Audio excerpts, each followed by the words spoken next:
안녕하십니까. 이 새벽에도 여러분들에게 하나님의 한없는 은총이 건너피 저는 시간이 되시기를 축복합니다. 디모데야 뒷일을 부탁해. 제목이 좀 특이하죠.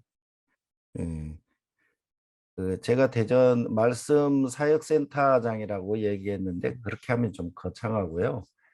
제가 선교단 제 예수전도단에서 활동을 좀 하고 있어요.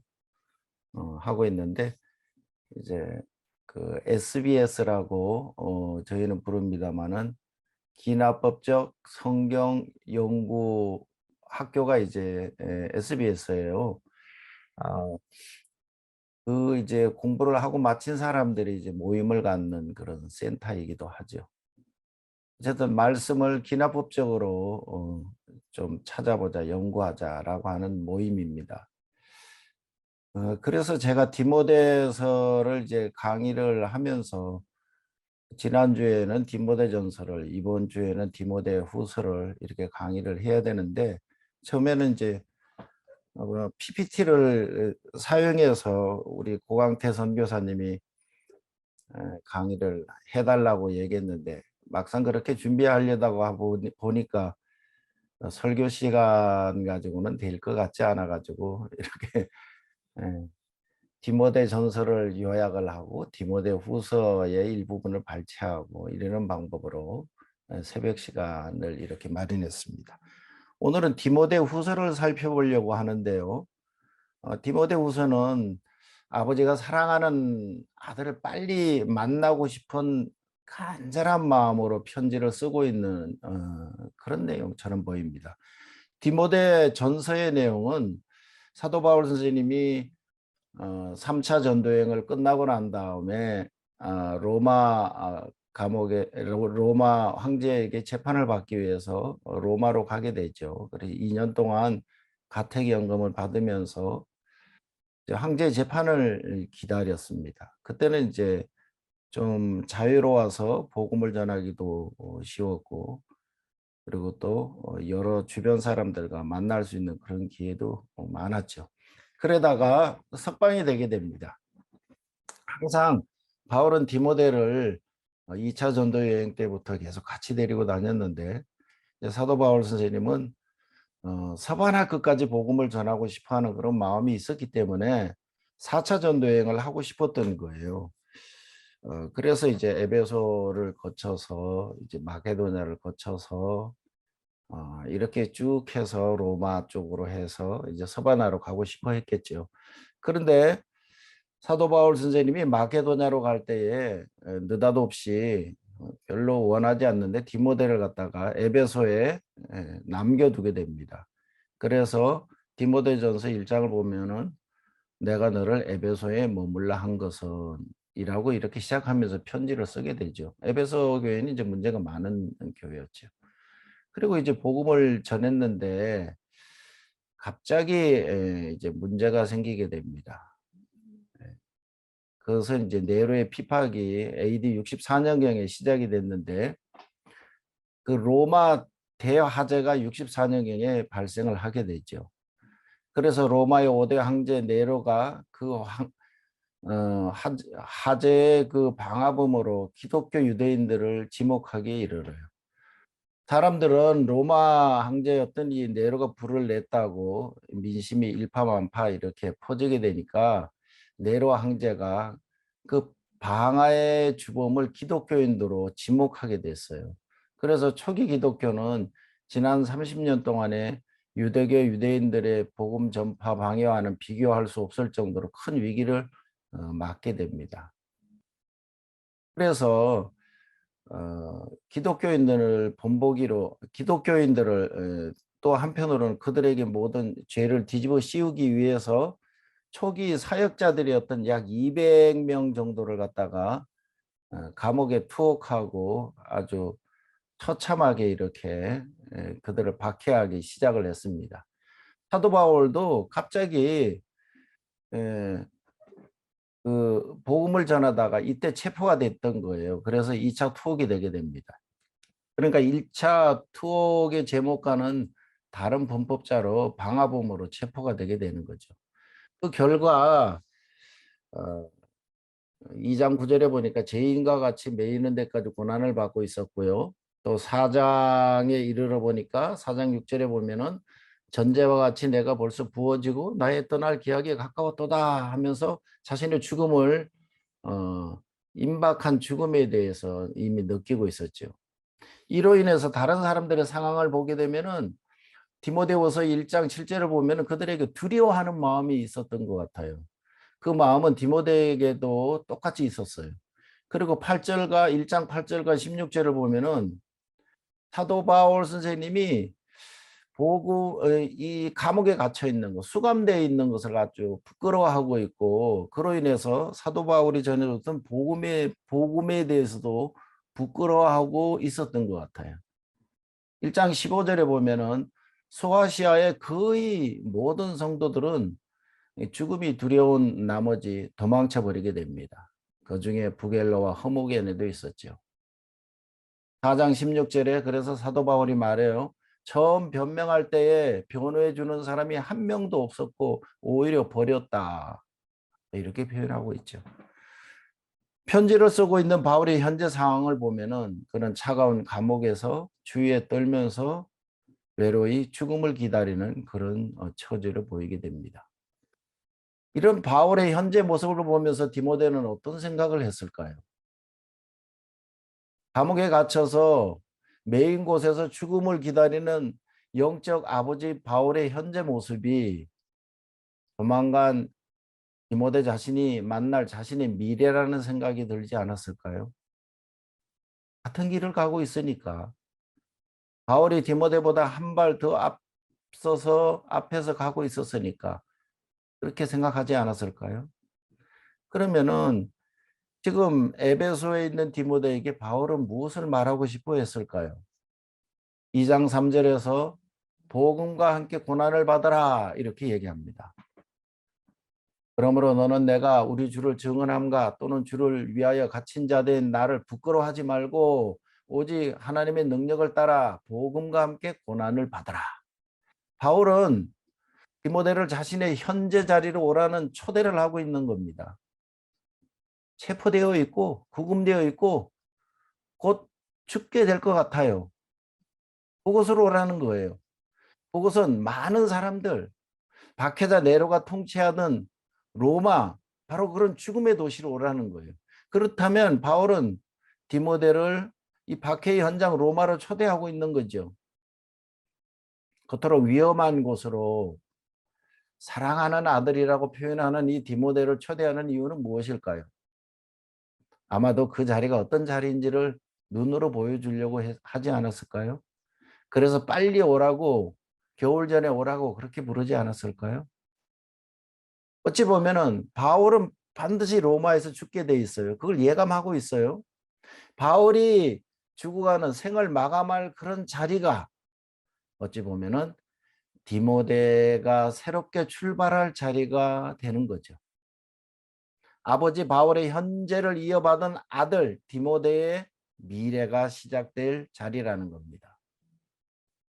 두 번째로 사도 바울은 디모데에게 때를 얻든지 못 얻든지 복음을 전파하라 이렇게 말을 합니다.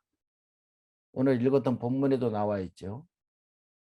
어떤지 하여간 어떤지 못 얻든지 항상 힘쓰라. 범사에 오래 참고 가르치고 경책하며 경계하며 권하라 이렇게 말을 하고 있습니다.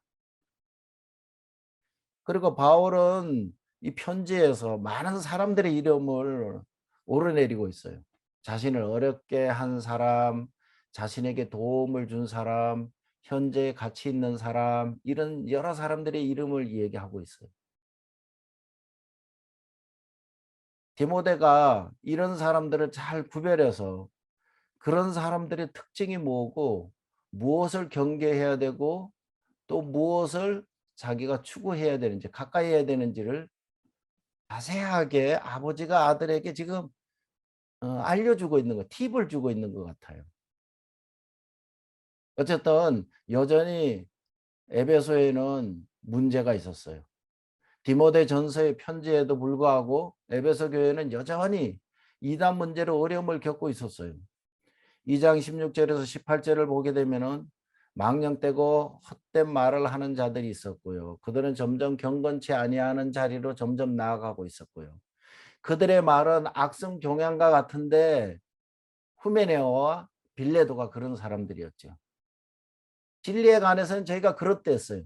부활이 이미 끝났다고 이렇게 주장하는 사람들이 있었어요. 어떤 사람들이 믿음을 막 무너뜨리는 거죠. 그리고 어리석고 무식한 변론을 일삼고 있었고 그렇게 해서 많은 다툼이 있었어요. 그리고 말씀에 대해서 거역하는 자들이 있었고 또 그들은 회개하고 진리를 알아야 됨에도 불구하고 마귀의 올무에 걸려 있는 이들이 있었어요. 경건의 모양은 있지만은 껍데기만 가지고 있는 이들이 여자들을 유인하고 진리를 대적하고 마음이 부패하고 믿음에 관해서는 버림받은 자들이 있었어요. 계속해서 속이는 자들이 있었고요. 바른 교훈을 받지 아니하고 자기 사욕을 따를 많은 스승을 많이 두는 이들이 있었고요. 진리에서 돌이켜서 허탄한 이야기를 쫓는 이들이 있었고요. 그중에 사도 바울에게 구리장색 알렉산더가 많은 해를 끼쳤다고 그를 주의하라고 이렇게 얘기하고 있어요. 정리하자면은 밖으로는 네로의 박해가 있었고요. 그로 인해서 안으로는 복음에 대한 배교와 부끄러워하는 일이 있었고 또 예수 믿는다는 그 자체가 두려워하는 일이 있었고 그래서 복음 전파가 막혀가고 있는 그런 상황이었죠. 그러면서 동시에 교회 내에 거짓 교훈이 판을 치면서 믿음이 무너져 내리고 있었어요. 그런데 그곳에서 에베소 교회에서 목회를 하고 있는 디모데는 유약한 것 같아요. 육신도 연약하고 또 사도 바울 때문에 걱정하고 두려워하는 걸로 봐가지고 또 그들의 심령도 약했던 것 같아요. 그러한 디모데에게 사도 바울이 뭐라고 얘기를 합니까? 너의 미래가 나 자신의 지금 현재와 같아. 그러니까 내 자신 고난당하고 지금 감옥에 갇혀 있고 복음을 전하다가 죽음을 앞두고 있는 지금 나의 현재가 디모데 네가 걸어가야 될 앞으로의 미래야. 그러니까 담대하게 도전하고 격려하는 그런 서신이 디모데후서입니다. 그래서 1장 6절에서 7절을 보게 되면은 내가 나의 안수함으로 내 속에 있는 하나님의 은사를 다시 부릴 듯하기 위하여 너로 생각하게 하는데 하나님이 우리에게 주신 것은 두려워하는 마음이 아니요 오직 능력과 사랑과 절제하는 마음이니 이렇게 얘기하고 있고요. 또 1장 9절에서는 하나님이 우리를 구원하사 거룩하신 소명으로 부르심은 이미 영원 전부터 그리스도 예수 안에서 우리에게 주신 은혜대로 하셨다고 얘기를 하고 있어요. 그래서 내가 이 복음을 위하여서 선포자와 사도와 교사로 세우심을 받았다라는 거예요. 그리고 또 12절에서는 이로 말미암아 내가 또 이 고난을 받되 부끄러워하지 아니함은 내가 믿는 자를 내가 알고 또 내가 의탁한 것을 그날까지 그가 능히 이루실 줄 확신한다고 말합니다. 그러면서 한 발 더 나아가서 3장에 이르러서는 이렇게 얘기해요. 무릇 그리스도 예수 안에서 경건하게 살고자 하는 자는 박해를 받을 것이다. 4장에 가서는 나는 선한 싸움을 다 싸우고 나의 달려갈 길을 다 지키고 믿음을 지켰다. 그래서 나에게는 의의 면류관이 예비되었을 것인데 그런데 나한테만 주는 것이 아니라 나같이 이렇게 사는 사람 모든 사람에게도 똑같이 주실 거야 라고 디모데를 격려하고 앞으로 다가올 고난 앞으로 분명히 죽음이 기다리고 있는 그 자리를 향해서 걸어가야 되는 디모데에게 부끄러워하지 말고 두려워하지 말고 나를 따라오라고 사도 바울은 얘기하고 있는 거죠. 그러면서 디모데에게 꼭 하고 싶은 말을 얘기하고 있습니다. 1장 8절에서는 주를 위하여 갇힌 자 된 나를 부끄러워하지 말아라. 오직 하나님의 능력을 따라 복음과 함께 고난을 받으라. 13절에서는 내게 들은 바 바른 말을 본받아 잘 지켜라. 내게 부탁한 아름다운 것을 지켜라. 그리고 2장에 가서는 내게 들은 바를 충성된 사람들에게 부탁하라. 그들도 또 다른 사람들을 같이 가르칠 수 있을 것이다. 나 한 사람만 온전히 지키는 것이 아니라 그것을 또 다른 사람들에게 잘 복음을 전달하고 그 사람도 또 그 다음 세대를 잘 신앙을 전수할 것을 부탁하는 것이죠. 그리고 예수 그리스도의 좋은 병사로 나와 함께 고난을 받으라. 고난받는 것을 당연히 얘기하고 있는 겁니다. 그러면서 말세지말에 대해서 얘기해요. 사람들은 돈 사랑하고 자기만 사랑하고 교만하고 비방하고 감사도 없고 무장하고 원통하고 절제도 못하고 사납고 선한 것은 좋아하지 않고 더 배신하고 쾌락 사랑하기는 하나님 사랑하는 것보다 더하고 경건의 모양은 있지만은 경건의 능력은 부인하고 그러니까 너는 이와 같은 이들에게서 돌아서라. 그러면서 오늘 본문에 다시 한번 얘기합니다. 너는 말씀을 전파하라. 때를 얻든지 못 얻든지 항상 힘써라. 디모데야, 배우고 확신한 일에 그하며 내 직무, 복음 전파의 직무를 다 하라. 나한테 들은 바를 충성된 자들에게 부탁하라. 고난 받으라. 모든 사람들이 나를 버렸다. 그렇지만 좋은 병사가 되라. 살아나신 예수 그리스도를 기억하라. 하나님 앞에서 의미 행하라. 그리고 너는 귀한 그릇이 되라. 확신한 일에 거하라. 때를 얻든지 못 얻든지 나는 죽을 때가 가까이 왔다. 보고 싶다 디모데야 어서 속히 오라. 우리는 여기에서 사도 바울 선생님의 고독함을 느낄 수 있습니다. 그러나 바울 곁에는 주께서 항상 함께 계시죠. 영광스러운 것을 바라보고 있죠.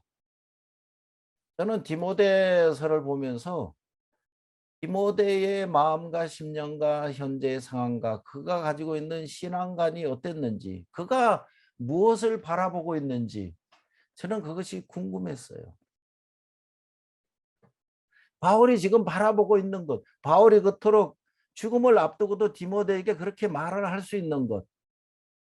1장 1절에 그는 생명의 약속을 갖고 있었어요. 1장 12절에 보면은 그는 복음을 위하여 고난받는 것을 그래서 부끄러워하지 않았어요. 나의 의뢰할 자를 내가 알고 나의 의탁한 것을 그분이 분명히 이루실 줄 안다. 그 생명 아니었을까요?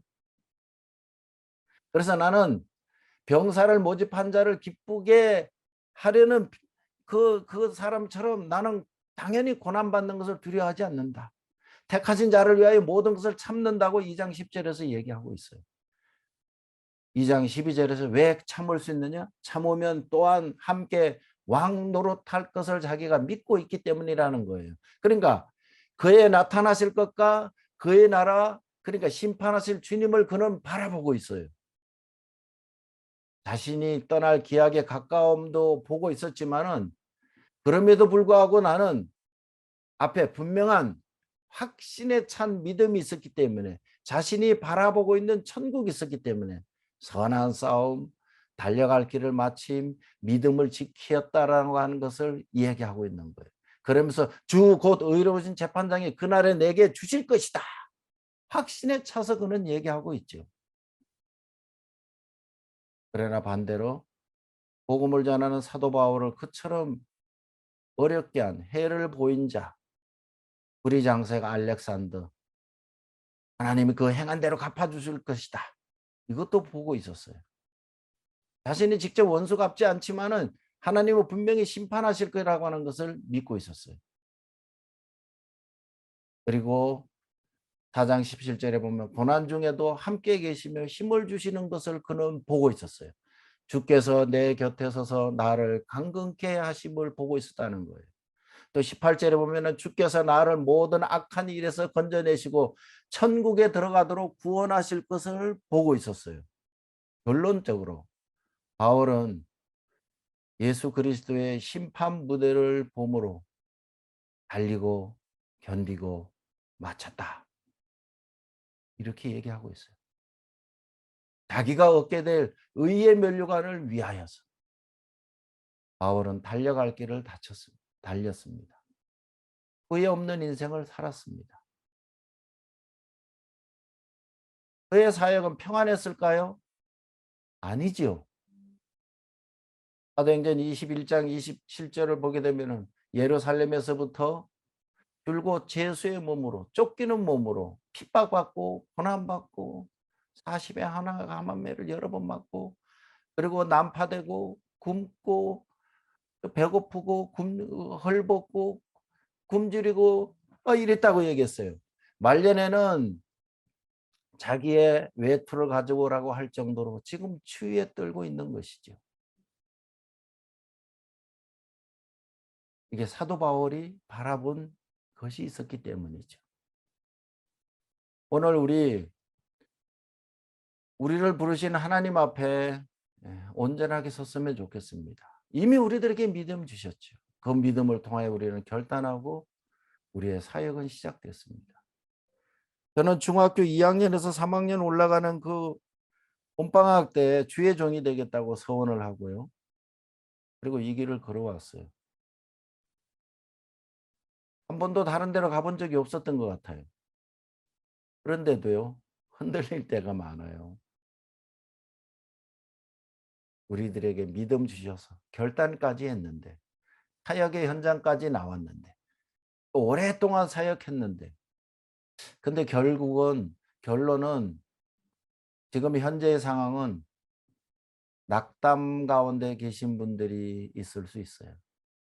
이제 그만하고 싶고, 포기하고 싶고, 변화되는 것은 없고, 또 오히려 진보되고 상승하는 것보다는 어떻게 점점 수렁으로 빠져들어가는 듯한 그런 느낌을 가질 때도 있어요. 그러나 우리는 믿음을 가진 자들입니다. 그냥 뒤로 물러나 침륜에 빠질 자들이 아닙니다. 우리는 모두 주님의 사역자들입니다. 이건 부인할 수 없죠. 그렇다면 피곤한 손과 연약한 무릎을 일으켜 세우고 일어나야 됩니다. 달려야 됩니다. 이미 시작한 경주를 다루나 우러나 치우치지 않고 뒤돌아보지 않고 앞만을 보면서 달려야 됩니다. 사도 바울은 자신이 죽어가는 죽음을 앞둔 그 상황 속에서 내가 그렇게 믿고 아버지처럼 따르던 그 바울이 복음을 전하다 로마 감옥에 갇혀서 죽어간다. 그렇게 해서 실망하고 있는 디모데에게, 낙담하고 있는 디모데에게, 의기소침해 있는 디모데에게, 그러면서 동시에 에베소에 수많은 문제점을 가지고 있는 그 사역의 현장에서 어찌 보면은 침체에 빠져 있는 디모데에게 사도 바울은 분명하게 얘기합니다. 사도 바울은 자신이 바라보고 있는 비전이 있었기 때문이죠. 바로 자신이 바라보고 있는 생명에 대한 하나님의 일에 대한 경륜에 대한 그것을 보고 있었기 때문이죠. 오늘 우리들도 때로는 일 자체에 집중하다가 하나님과의 관계가 소원해질 때가 있어요. 제일 중요한 것은 예배죠. 제일 중요한 것은 일이 아니라 하나님과의 관계죠. 디모데를 격려하고 디모데를 다시 세우는 사도 바울의 심정이 그게 주님의 마음 아닐까요? 그 주님이 오늘 우리들에게 말씀하십니다. 일어나셔서 끝까지 달리도록 하십시다. 여러분들의 사역에 하나님의 놀라우신 은총과 능력이 함께 하시기를 축복합니다. 기도하겠습니다.